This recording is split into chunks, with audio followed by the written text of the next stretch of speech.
What is good, y'all? Welcome to Let's Cap. I'm your host, Ronald Cabang from wagertalk.com and themoneyballer.com. Yesterday, pretty good in the WNBA. Yesterday, we went 3-0 again, so that's two straight 3-0 days in the W. But since they came back, and started focusing on the W, the MLB plays have been taking a hit. So haven't been reading into the MLB as well as the W. Hopefully things turn around there. But just like right before the Olympic break, my primary focus is going to be in the W. So a lot less volume as far as like wager talk clients and stuff like that. A lot less volume on the MLB side probably moving forward. But I'll continue to handicap it on the show just so people can see, the website, themoneyballer.com, how to use it, how to break down games and stuff like that. But yeah, like I said, I think W is going to be my primary focus moving forward. But seeing the trends, stats, and all that stuff, I think viewers still see that as value, whether or not you guys kind of take my insight or my recommendation or whatever. But that's, I mean, hopefully you guys still continue to uh I guess, on the weekends. So I'm on the show today because I'm not going to be on the show Monday through Wednesday. I'll be in Vegas. So hopefully you guys continue to cash tickets and all that stuff during the week. But yeah, today is my last show for until Thursday. So let's get into the slate here. I only have time to do like two WNBA or two MLB or like four games total. So if you guys can drop the games that you guys want to see, just put that in the chat and then we'll get to it. But someone dropped a couple games on Twitter that they wanted to see, so I'll dive into those two for now, and then we'll go on to see if there's any other games that pop up. So I'll share my screen here.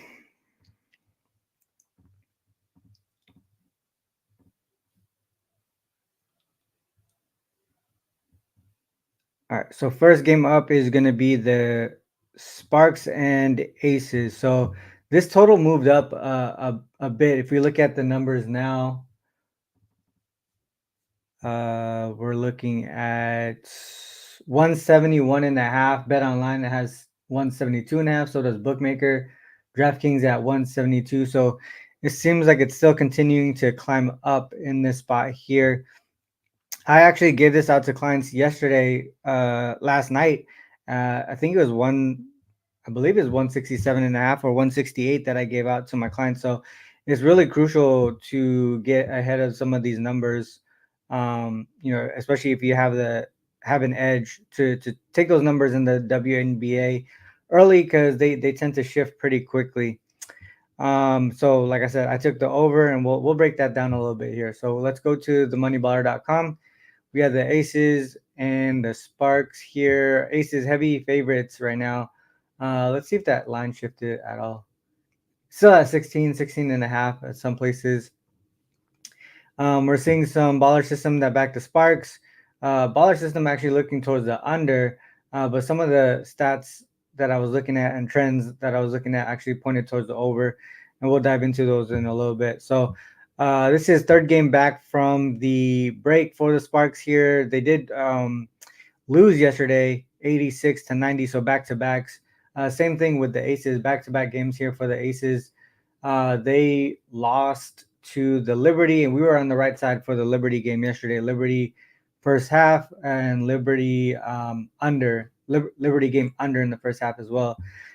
So we read that one pretty good. They do have more rest going into their next game to the Lynx here for the Aces, and then Sparks, they have a day of rest before they face the Sun. Historical matchups, they faced each other 3 other times this season. Sparks actually won that last one. Actually, is this 2 in a row? 1, 2, 3. Yeah, Sparks won 2 out of the 3 matchups. And then the Sparks covered all 3. All 3 went over. This one did go into OT, which is why they went over. I believe in regulation they would have stayed under the total.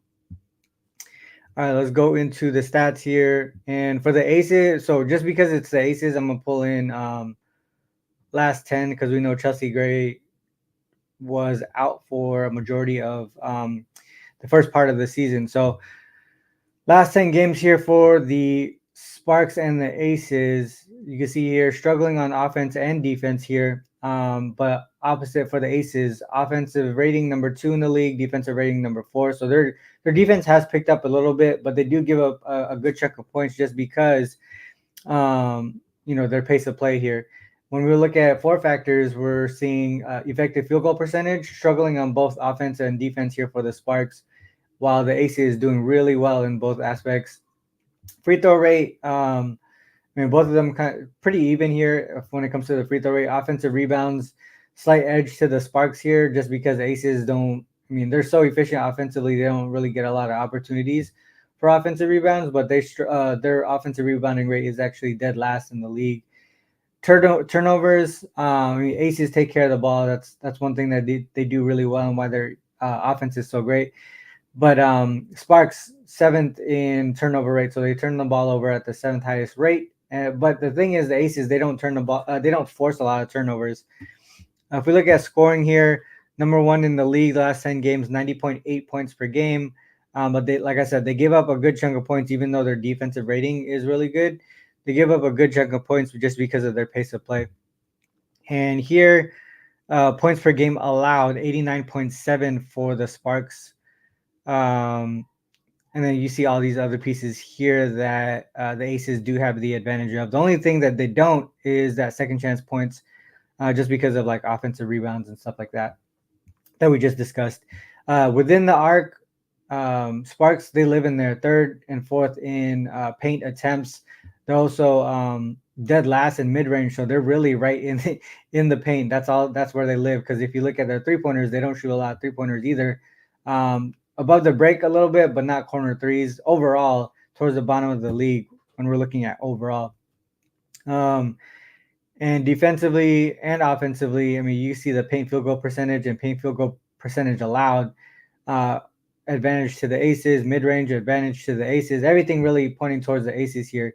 So let's look at the trends. So straight up 7-3 in the last 10. Sparks 2-8 on the full game. So obviously we're looking towards the Aces, but this is such a huge number. If you look at some of the ATS numbers, 3-7 in the first half. Sparks 6-4 in the first half, and then 4-5, 4-5-1 in the full game. 4-6 for the full game for the Sparks. You can see Road Dog, Sparks actually doing pretty well, 2-1. Over unders, you see the overs here for the Sparks, 3-0 in the first half, 2-1 in the full game. First half unders, we took that against the Liberty yesterday.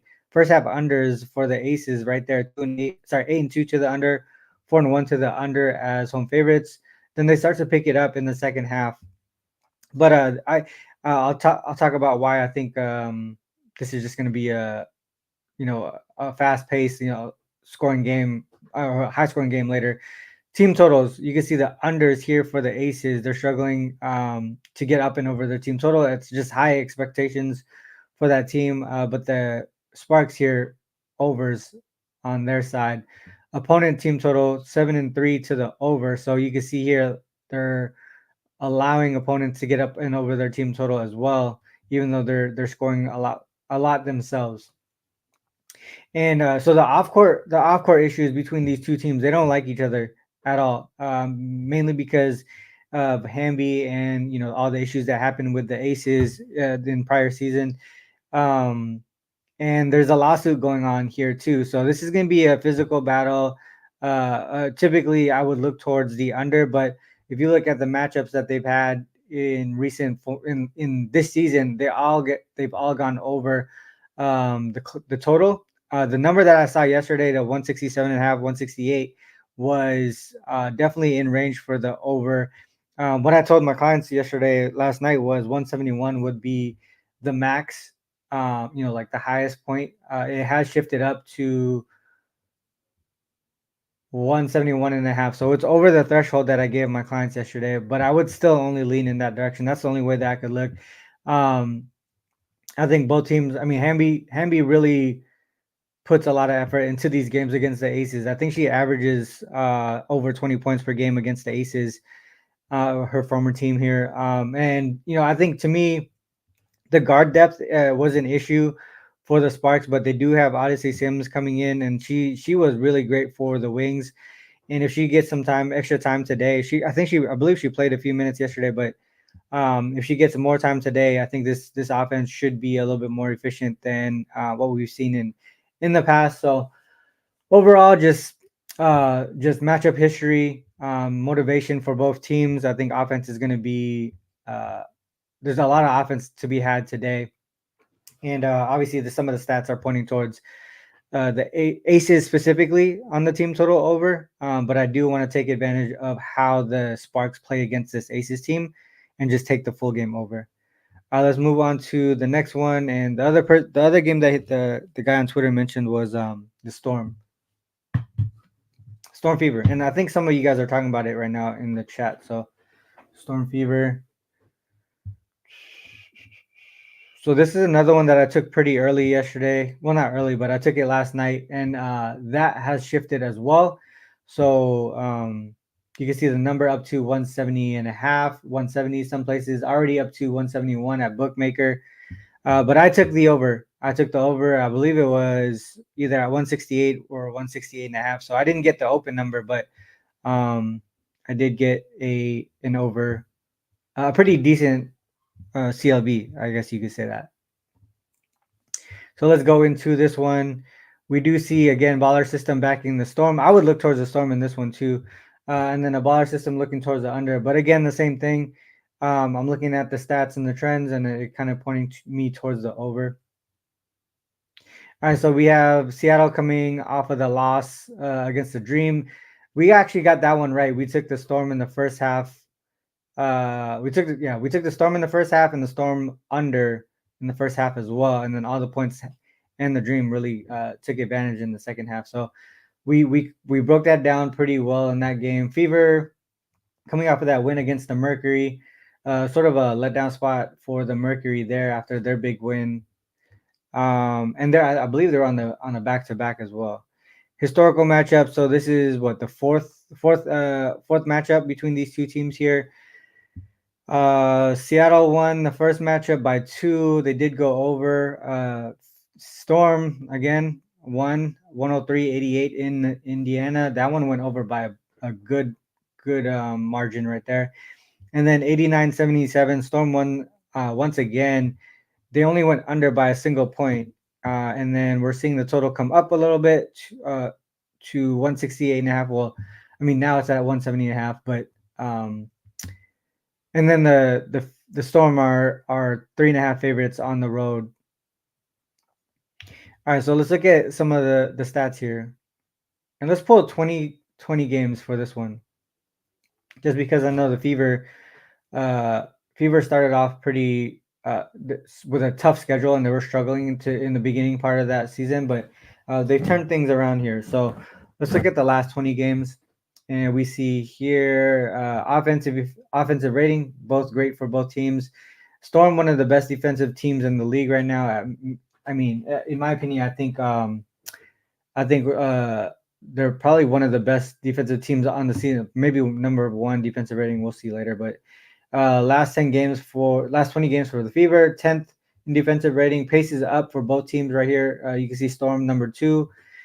Effective field goal percentage, even though the team they're not effective, they're 7th in effective field goal percentage. You can see that they get to the free throw line at a decent rate. Their offensive rebounding rate is good. They don't turn the ball over. They force a lot of turnovers, so they get a lot of offensive opportunities. So that helps with the inefficiency with their effective field goal percentage. And then the opposite side, Fever's defense struggling there, but pretty good right here. 4th in effective field goal percentage. Free throw rate, sending opponents to the free throw line at a decent rate. So we would probably see a lot of extra opportunities from the free throw line for points to get up and over as well. Strong on the offensive rebounds. I think this is where the Fever should be able to have that advantage, because you can see here 10th in offensive rebound percentage allowed for the Storm. The issue with them is turnovers. They don't force a lot of turnovers, and they turn the ball over at a high rate. Points per game, 3rd and 5th in points per game. You can see here Storm defense really strong. It's crazy because it's 76.85 points per game allowed, but they're second in pace. So that goes to show how good their defense is. 86.4 points per game allowed for the Fever. You can see a lot of these other pieces that the Storm have the advantage of, and why I would lean towards the Storm in this spot here.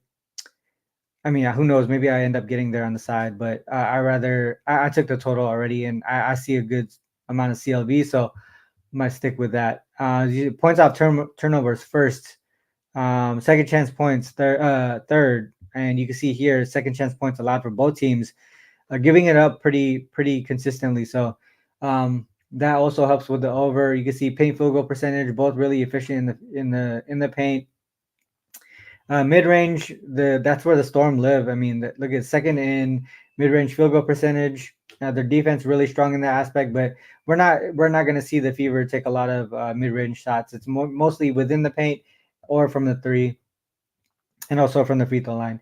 And then we look at 3-point shooting here, above the break three, dead last in threes right there. You can see that, but Fever struggling to defend it.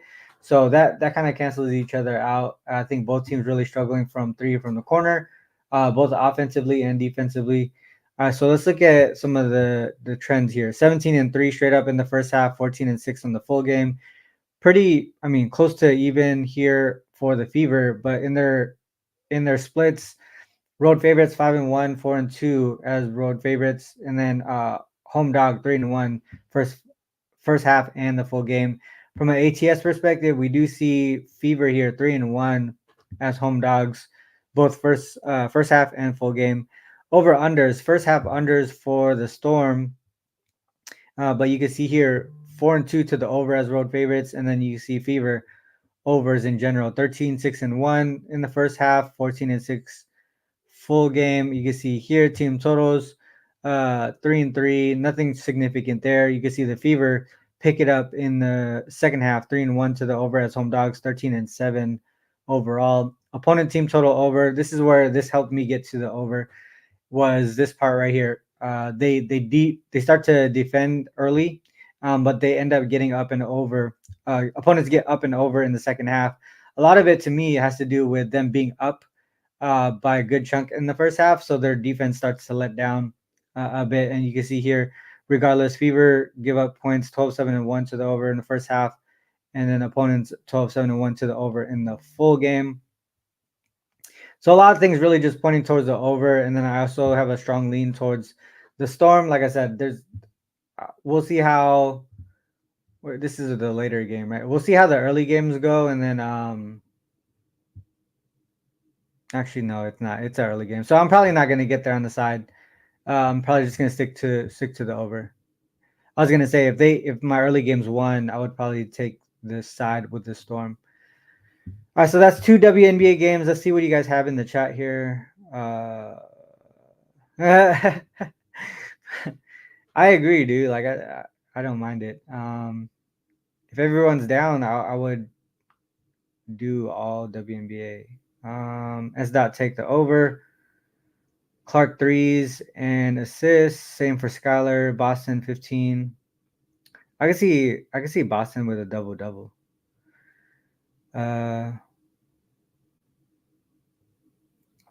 Storm first half makes sense to me.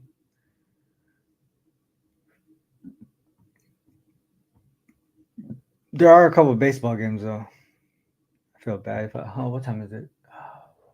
All right, let me go. Let me get these baseball games out the way. If I finish pretty quickly, we'll try to get another W game. All right, so New York, Detroit. New York and Detroit.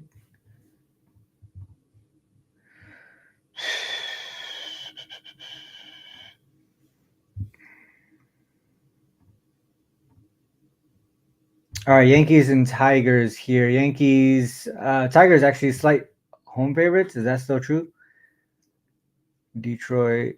Oh, it's because it's school ball is starting. Okay, so they have the advantage from the starting pitcher. Yankees for the offensive side of the ball, 7.5 total.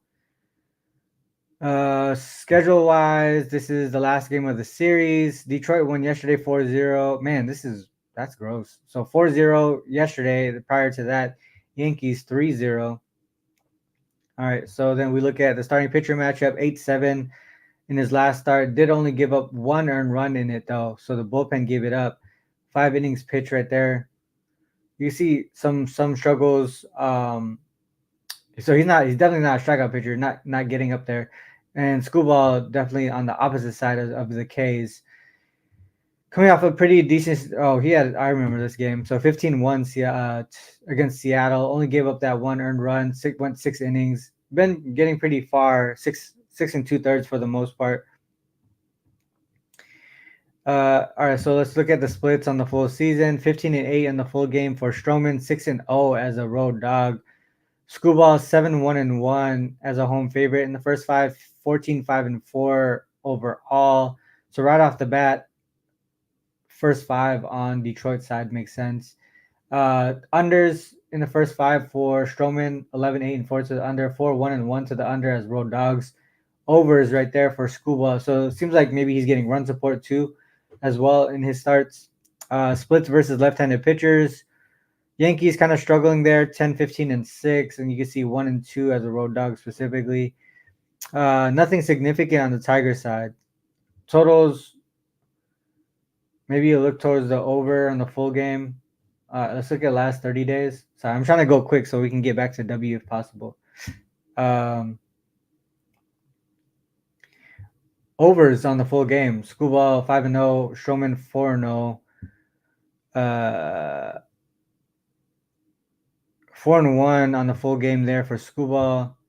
First five still looks like an edge to Detroit as well. Versus left-handed pitchers, they are 1-0 as a road dog last 30 days. Pretty even. I mean, nothing really significant on this side. Overs for the Yankees versus left-handed pitchers. All right, so last 30. Let's look at full season real quick because I just saw something on the Yerfy Nerfy thing. All right, 15-8. All right, so look at this last 30 days. I'm not a Yerfy Nerfy bettor, but just real quick, Schoolball 5-0 and 4-0. So it looks like a run might be. I mean, I would think runs in the first inning there. All right, so we have batting matchup.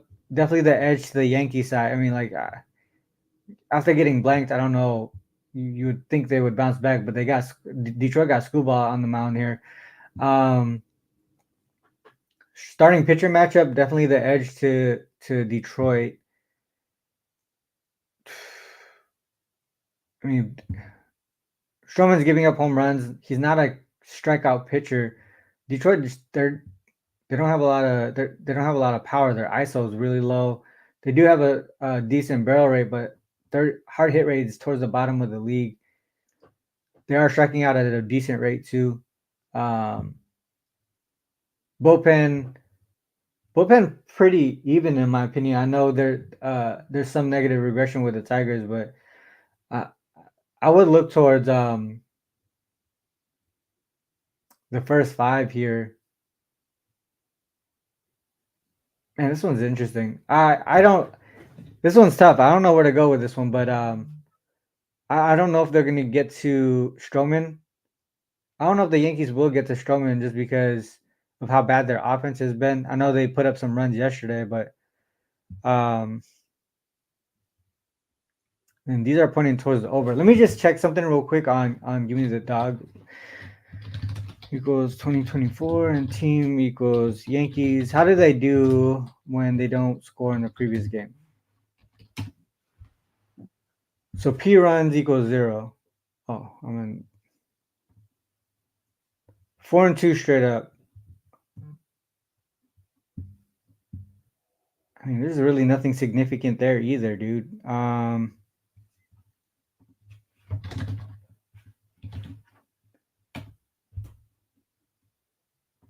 Let's just say a dog in general. See what happens there. 18-7 straight up as a dog. I was kind of looking right here towards that first five under.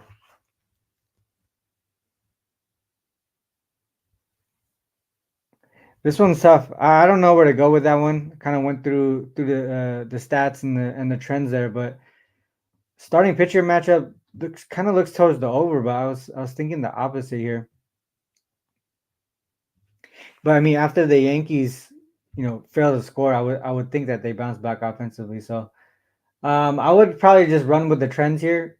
4-0 to the over, 5-0 to the over. You can see here 5-2 to the over. A lot of things really pointing towards the over. So for me, and then if you look at this too, just the whole Yerfy Nerfy thing, maybe key in on that first five over specifically. Maybe if you get some runs early, that'll help that over a little bit. All right, so let's go to another baseball game.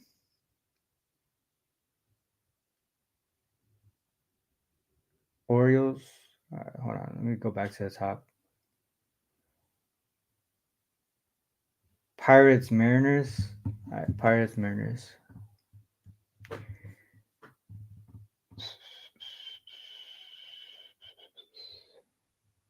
Pirates and Mariners.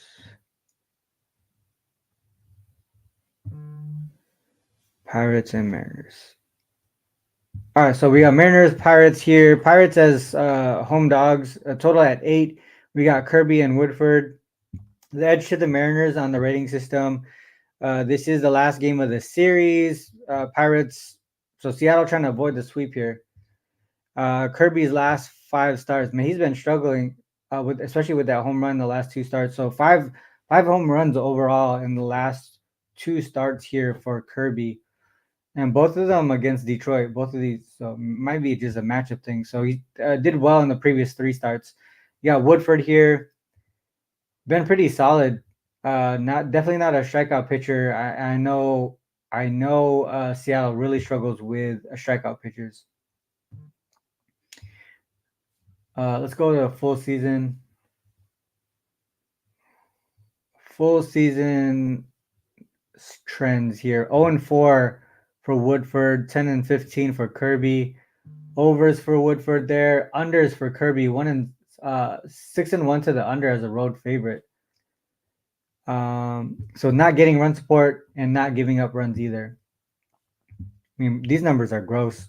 All these numbers are gross. So Pirates first 5, maybe the first 5 on the Mariners side, because look at that. So Mariners versus right-handed pitchers first 5, 12-5-4. Pirates first 5 versus right-handed pitchers 7-13-2. Totals kind of looking towards the under as well. Last 30 days. Struggling. Both guys struggling right here. 1-4, straight up 0-2. First 5s again, still pointing towards the Mariners side. Mariners versus right-handed pitchers. First 5, road favorites 5-0. Pirates home dogs 1-6. Totals kind of the opposites there. Batting matchup. I mean, both of these offenses kind of struggling here. For the most part, I mean, it's really the strikeouts for both of these teams, that K rate right there. Pirates hitting a better average. I mean, they're even from a batting perspective, in my opinion. The advantage here is in the starting pitcher. So Kirby, strikeout pitcher, Woodford definitely not. So Mariners should be able to get some contact here. Kirby does give up home runs at a high rate, but you can see here 20 home runs in the last 30 days. So that they're not any much of a power hitting team. So maybe this is a situation where we just back Kirby. Bullpens both kind of struggling right now. So I would leave that off and just focus in on the first 5 here. And say first 5 on the Mariners side.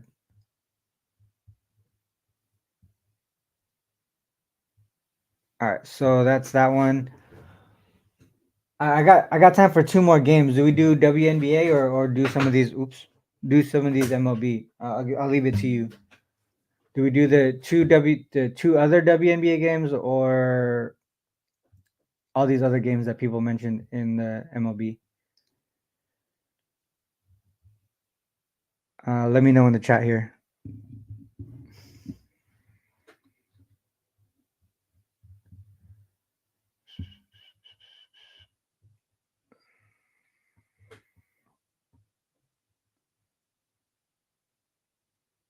The other games that people are mentioning,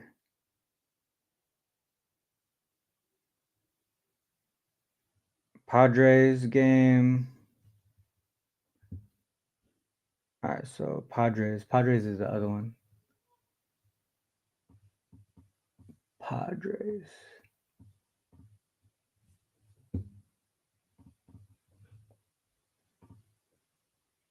Padres Rockies. I don't know why we don't have a rating system here for them. All right, so we'll do Padres and then we'll do Sun Dream, and then we'll call it a day. All right, so last game of the series here. They split, so rubber match here for this game. Padres Musgrove. Last 5 starts, coming off of some pretty good starts here. Hasn't been going pretty far as like innings pitched, but has been pretty decent last 4 starts. If you look at Blaylock, 1 start with the Rockies here. Gave up 3 earned runs. This was on the road, so this is his first start at home. It's gonna be interesting to see how he adjusts. Let's look at full season. 8-4 straight up for Musgrove on the full game.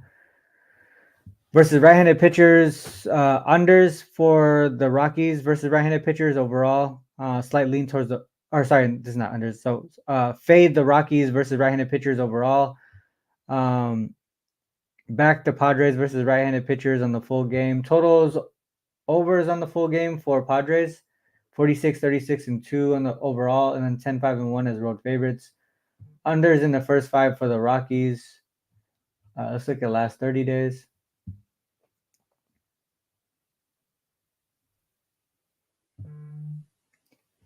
Padres versus right-handed pitchers in the full game, 13-4. But look at the home dog situation here for the Rockies, 7-4 last 30 days. Unders in the first 5 overall, but in their current situation, slightly lean towards the over. Let's look at batting matchup, edge to the Padres. So Rockies are putting up runs, but obviously, their home games are going to have a little bit more runs, regardless. They're striking out at a really high rate here, 28.5. That might be top in the league. Bats for the Padres is just going really well right now. All right, so let's look at starting pitcher matchup. Both just 1 start in the last 30 days. Let's actually pull in the full season for Musgrove and see what happens. Musgrove, yeah, to me, it would seem like Blaylock has the edge here, but to go off of, that's just a small sample size, so that'll be interesting to see. And then he hasn't given a home run in any of his either of his outings here. I know he had 1 bullpen outing right there. So, and Musgrove gives up home runs at a pretty high rate. So there might be runs in this game to be had. So maybe a look towards the over. I know it's a Rockies game and totals is up there, but it seems like runs can be had here. Maybe a Padres team total over. Because look at that. Padres bullpen is pretty solid. And they're a strikeout bullpen too. 11.51 Ks per 9, and they strike out at a super high rate. I would look towards the over here. Padres team total over. I think that would be the way to go. Padres team total over, and then Mariners first 5, I think.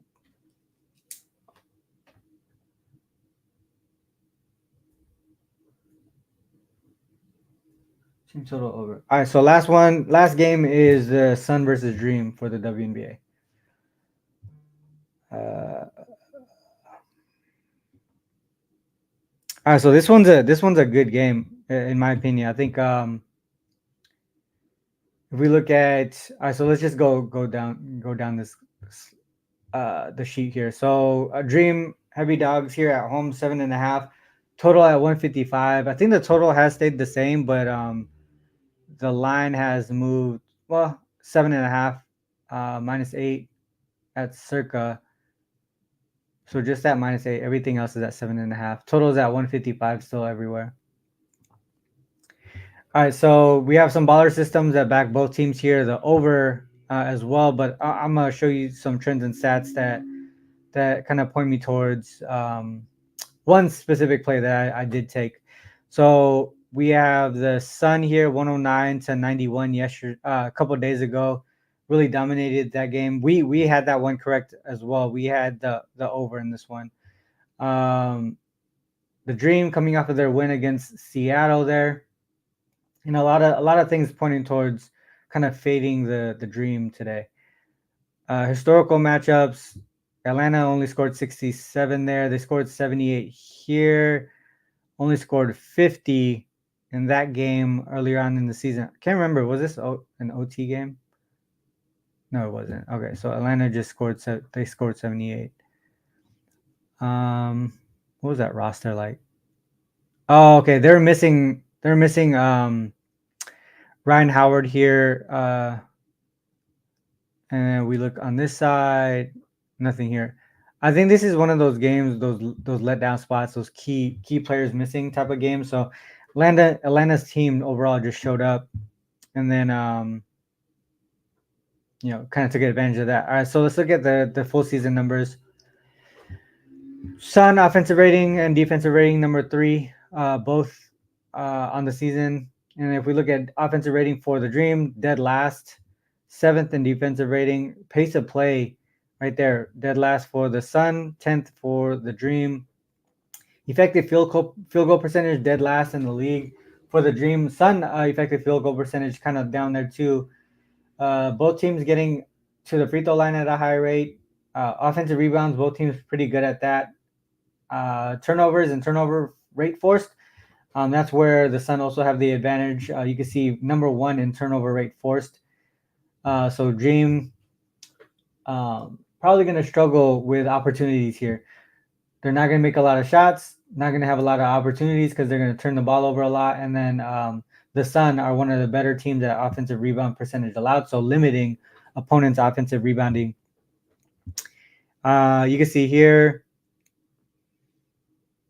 75.52 points per game, and then the Sun allowing just 73.64 points per game. A lot of things really pointing towards the Sun side here. Sun also within the paint, pretty solid right here. There a lot of attempts are in the paint. 52.91 field goal percentage is right in the middle. Dream kind of struggling from that aspect. 48% paint field goal percentage, dead last in the league. Defense though, 54.21% field goal percentage allowed. So maybe they get some kind of success there, but not really expecting much.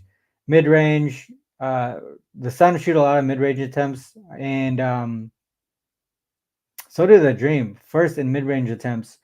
But look at the defense here, 4th in mid range field goal percentage allowed. If we look at 3-point shooting, both pretty solid as far as 3-point defense. Probably not expecting a lot of 3-pointers in this game here. And we look at straight up records: 19-6 for the Sun, 8-17 for the Dream. ATS. This is one that we one reason why we took the Storm in the first half the other day. The Dream are 0-8 in the first half as home dogs against the spread. Then they kind of show up towards the second half of the game. Over unders in the first half for the Sun, 17-8 to the under, but you can see here road favorite, 6-3 to the over.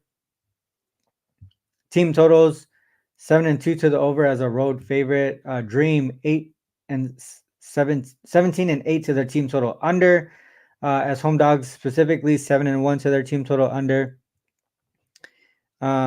Opponents team total, so the Sun been giving up points as road favorites in this situation, but there's some things that really pointed me towards the Dream team total under specifically, and I'm gonna pull that up and give me the dog. Shit, this is not even just this season, dude. Last season too, we've been pretty much killing the WNBA for quite a bit. And you probably know as much as other people. My bad, I had the screen all jacked up. You probably, I don't know how long you've been following me, but I've been doing WNBA since before a lot of people have been. So if you can go back to like written content like years before. I've been that's probably one of the reasons why uh, I love doing the WNBA, just because I'm so used to it compared to other people. A lot of people have come in the last couple seasons, or maybe just this season specifically, just because of the whole rookie class and all the drama that happens that has happened.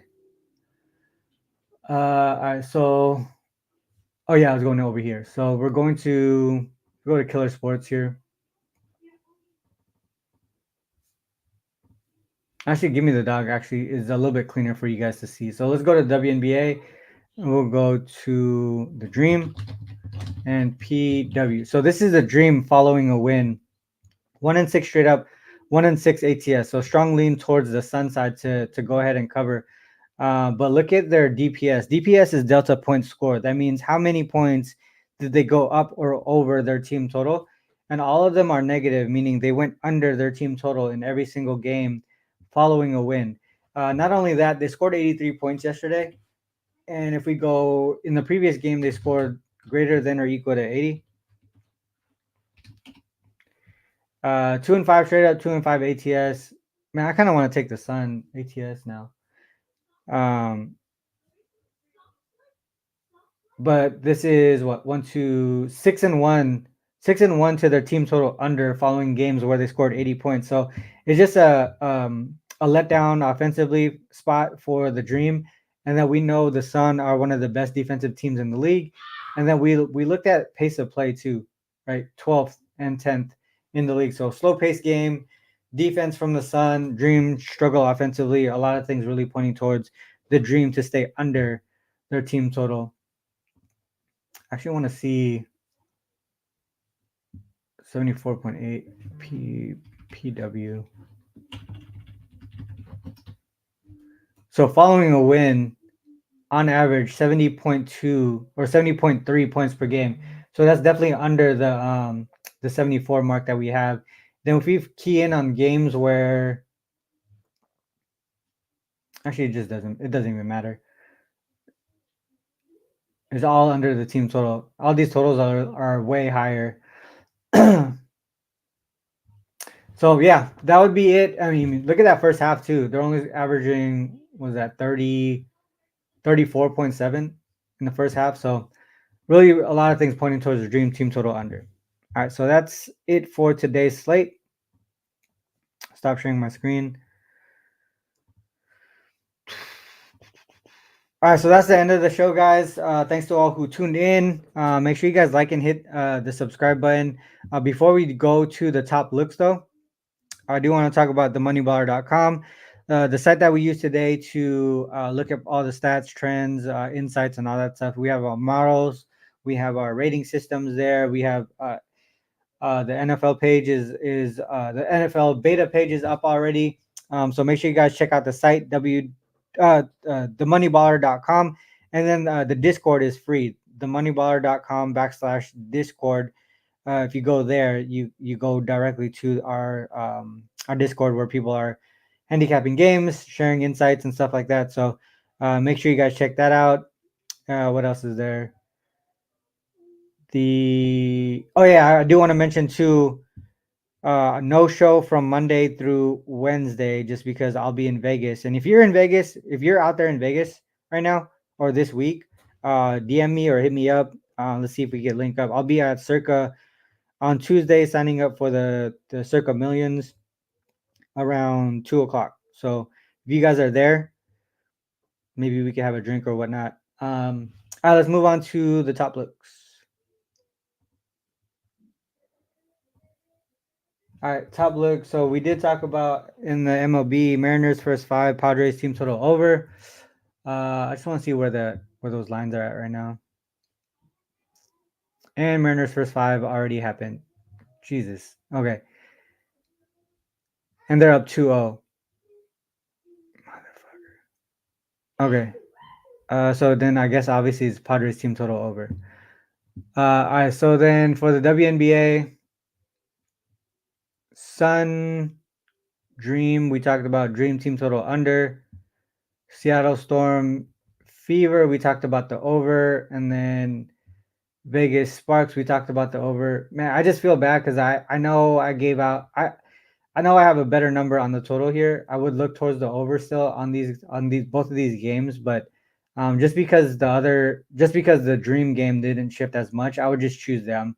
Dream team total under, and I believe it's at 74 or 74 and a half. Let me just check. 73 and a half now. So when I took it earlier, it was 74. So the market's still going down. So I would say Dream team total under would be the top look, just because it's closer to what I got. All right, so say hi to Ski if I see him. Yeah, I hit him up. He's not gonna be there. He's still on his little world tour. But yeah, I'll hopefully I get to see some people. All right, with that said, guys, that's the end of the show. Thanks to all who like I said, if you guys can hit the like button, subscribe button, that will help the channel grow. Share with your friends if you guys like, especially if you like what you see and hear and how we break down games here. Um, but yeah, I mean, like I always end the show, whether you fade or follow, it's on you to make that call. Good luck with all your actions. Till next time, peace.